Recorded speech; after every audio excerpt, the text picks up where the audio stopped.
امام علی علیہ السلام کی خدمت میں ایک شخص حاضر ہو کر عرض کرنے لگا، یا علی، وہ کون سا عمل ہے جو افطاری اور سحری میں اللہ پاک کو ناپسند ہے؟ بس جیسے ہی یہ پوچھا گیا تو امام علی علیہ السلام نے فرمایا، اے شخص، وہ عمل غصہ کرنا ہے، اللہ پاک کا شکر ادا نہ کرنا ہے۔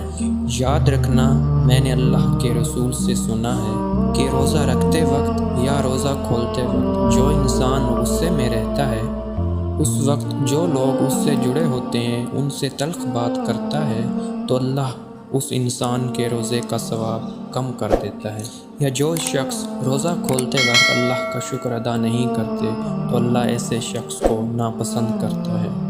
یاد رکھنا، سب سے عظیم عمل یہ ہے کہ انسان سحری اور افطاری کے وقت پرسکون رہے، اللہ کو یاد کرے، اس کا شکر ادا کرے، اللہ کا ذکر کرے، کیونکہ میں نے اللہ کے رسول سے سنا ہے کہ جو شخص روزہ کھولتے وقت اللہ کا شکر ادا کرتا ہے تو اللہ اس کے روزے کا ثواب 70 گنا زیادہ کر دیتا ہے۔